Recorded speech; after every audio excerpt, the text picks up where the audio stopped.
ഏത് ഭാഗത്ത് ഏതൊക്കെ പ്രവർത്തകരുടെ വീട്ടിലാണ് ഇപ്പോൾ ക്രൈംബ്രാഞ്ചിന്റെ പരിശോധന?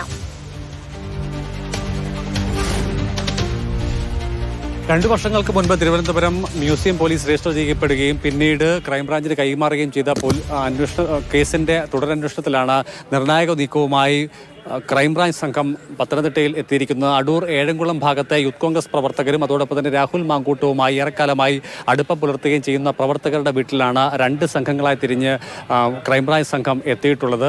പ്രവർത്തകർ ചിലർ വീട്ടിൽ ഉണ്ടായിരുന്നു. അവരുടെ മുറി പരിശോധിക്കുകയും അതോടൊപ്പം തന്നെ ചില രേഖകൾ തേടിയുള്ള നടപടികളിലേക്ക് അന്വേഷണ സംഘം എത്തുന്നു എന്നതിൻ്റെ സൂചനകളാണ് ഉള്ളത്.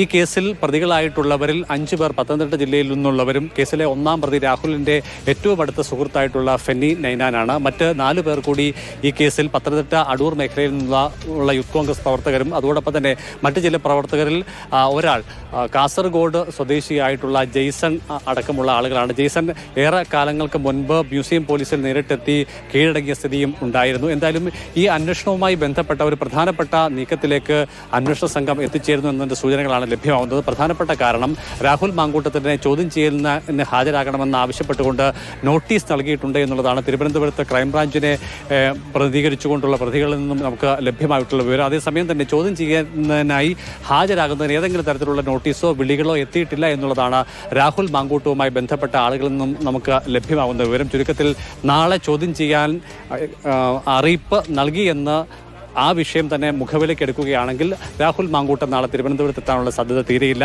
അതിന് ഏറ്റവും പ്രധാനപ്പെട്ട വസ്തുതയായി അദ്ദേഹവുമായി ബന്ധപ്പെട്ട കേന്ദ്രങ്ങൾ വിശദീകരിക്കുന്നത് നോട്ടീസോ അറിയിപ്പോ ലഭ്യമായിട്ടില്ല എന്നുള്ളതാണ്. മറ്റൊന്ന്, ഇനി കിട്ടിയാൽ തന്നെ രാഹുൽ എത്തിച്ചേരാനുള്ള സാധ്യതയില്ല. പ്രധാനപ്പെട്ട കാരണം വഴിനീളെ ഉണ്ടാകാനിടയുള്ള പ്രതിഷേധങ്ങൾ തന്നെയാണ്. എന്തായാലും കഴിഞ്ഞ ഏതാനും നാളുകളായി ക്രൈംബ്രാഞ്ച് സംഘം ഈ കേസിന്റെ അന്വേഷണത്തിലാണ്. പ്രതികളിൽ നിന്ന് ലഭിച്ച ചില വിവരങ്ങൾ, ചില ഡിജിറ്റൽ തെളിവുകൾ, ഒരു ശബ്ദരേഖ അടക്കം ഡിജിറ്റൽ തെളിവുകൾ സംശയദൃഷ്ടി രാഹുലിലേക്ക് എത്താൻ ഇടയാക്കിയിട്ടുണ്ട് എന്നുള്ളതാണ്. പിടിച്ചെടുത്ത ഫോണുകളിൽ ഒന്നിൽ നിന്നും ലഭിച്ച ശബ്ദരേഖയിൽ രാഹുലിനെ പരാമർശിച്ചുകൊണ്ടുള്ള സംഭാഷണങ്ങൾ ഉണ്ടായിരുന്നു എന്നുള്ളതാണ് ക്രൈംബ്രാഞ്ചിൽ നിന്ന് നമുക്ക് ലഭ്യമായിട്ടുള്ള വിവരം. അതിൻ്റെ അടിസ്ഥാനത്തിൽ അദ്ദേഹത്തെ ചോദ്യം ചെയ്യാൻ വേണ്ടിയുള്ള ഒരു ശ്രമമാണ് അന്വേഷണ സംഘങ്ങൾ നടത്തിക്കൊണ്ടിരിക്കുന്നത്.